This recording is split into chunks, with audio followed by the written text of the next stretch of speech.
AP ఉద్యోగుల సమస్యల పరిష్కారంపై ప్రభుత్వం దృష్టి సారించింది. కాసేపట్లో సచివాలయంలో యూనియన్ నేతలతో మంత్రులు సమావేశం కానున్నారు.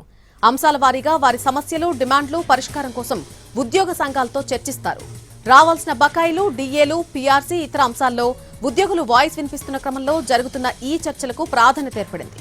నిన్న ఏపీ జేఏసీ అమరావతి ఉద్యోగ సంఘ నేతలు మంత్రులు పయ్యావుల కేశవ్, అనగాని సత్యప్రసాద్ ప్రాథమిక స్థాయిలో చర్చలు జరిపారు. మంత్రుల ఆహ్వానం మేరకు ఇవాళ ఉదయం 11 గంటలకు సచివాలయంలో ఏపీ జేఏసీ అమరావతి సంఘం నేతలతో పూర్తి స్థాయిలో చర్చలు జరుపుతారు. ఉద్యోగుల ఆర్థికేతర అంశాలపై ఈ సమావేశంలో చర్చించే అవకాశం ఉంది. ఉద్యోగుల సమస్యల పరిష్కారానికి ప్రభుత్వం సానుకూలంగా ఉందని మంత్రులు చెబుతున్నారు.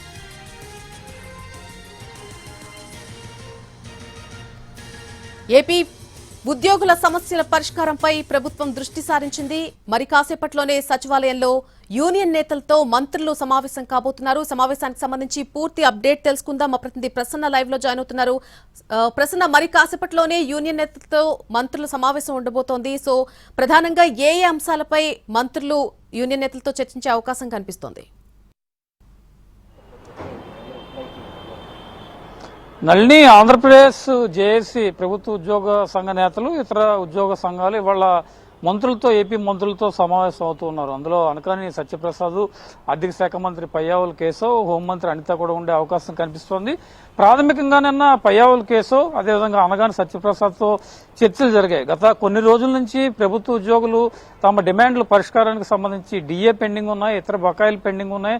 అదేవిధంగా పీఆర్సీ ఎప్పుడు వేస్తారు, పీఆర్సీ వేసే టైంలో ఐఆర్ కూడా కావాలి. ఈ విషయాలన్నింటి మీద కూడా గత కొన్ని రోజులుగా వాళ్ళు కొన్ని చోట్ల ఆందోళన చేస్తూనే ఉన్నారు, ప్రెస్ మీట్లు పెట్టి చెప్తూనే ఉన్నారు. అయితే దీనికి సంబంధించి 12వ తారీఖు శ్రీకాకుళంలో ఒక భారీ సభకు ఏపీ జేఏసీ నేతలు, ఆంధ్రప్రదేశ్ రెవెన్యూ ఉద్యోగ సంఘ నాయకులు కూడా పిలుపునిచ్చారు. ఈ క్రమంలో ప్రభుత్వం ఉద్యోగ సంఘాల పరిష్కారాలు, ఉద్యోగుల సమస్యలన్నింటి మీద కూడా ప్రధానంగా దృష్టి పెట్టింది. నిన్న ప్రాథమిక స్థాయిలో ఒక సమావేశం నిర్వహించిన తర్వాత ఈ రోజు కూలంకుషంగా ఒక డీటెయిల్డ్ గా చర్చించడం కోసం అసలు ఉద్యోగుల సమస్యలు ఏ రకంగా ఉన్నాయి, అందులో ఆర్థిక పరమైన అంశాలు ఏ రకంగా ఉన్నాయి, ఆర్థికేతర అంశాలు ఏ రకంగా ఉన్నాయి, ఫైనాన్షియల్, నాన్ ఫైనాన్షియల్, ఈ రెండింటి మీద కూడా ప్రత్యేకంగా దృష్టి పెట్టడం. ఆర్థిక పరమైన అంశాలు ఇప్పటికిప్పుడు నెరవేర్చాలంటే ఎంత ఖర్చు అవుతుంది, దీంతో పాటు ఆర్థికంగా లేని ఆర్థికేతర అంశాల మీద ఏ రకంగా దృష్టి పెట్టాలి, దానికి సంబంధించిన కార్యాచరణ ఏ రకంగా ఉండాలి, వీటన్నిటి మీద కూడా ప్రధానంగా చర్చించి ఒక నిర్ణయం తీసుకునే అవకాశం అయితే కనిపిస్తోంది. ఎందుకంటే కూటమి ప్రభుత్వం అధికారంలోకి వచ్చి 2 ఏళ్లు పూర్తయింది.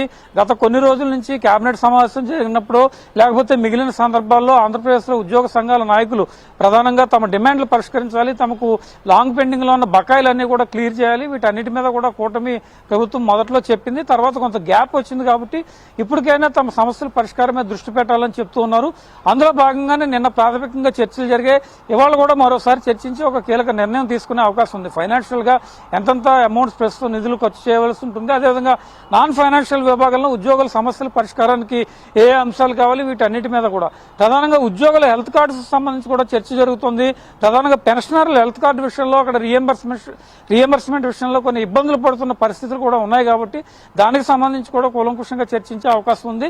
ఎందుకంటే రేపు జరిగే సమావేశం లోపే దీనికి ఒక పరిష్కారం ఉంటే కనుక రేపు దాన్ని వాయిదా వేస్తారా, తాత్కాలికంగా మళ్ళీ ఇంకో డేట్ ప్రకటించి వాళ్ళ కార్యాచరణ ఉంటుందనే చూడాలి. ఈ రోజు సమావేశం తర్వాత ఉద్యోగులు బయటకు వచ్చి మాట్లాడిన తర్వాత ప్రభుత్వం నుంచి ఏ రకమైన హామీ వాళ్ళకి స్పష్టంగా లభించింది, పీఆర్సీ విషయంలో కానీ లేకపోతే ఐఆర్ విషయంలో కానీ బకాయిల విషయంలో కానీ ప్రభుత్వం ఏం చెప్పదలుచుకుంది, వీటన్నిటి మీద కూడా మధ్యాహ్నం తర్వాత ఒక స్పష్టత వచ్చే అవకాశం అయితే మనకి కనిపిస్తూ ఉంది. Nalini. Right Prasanna, thank you for the live update.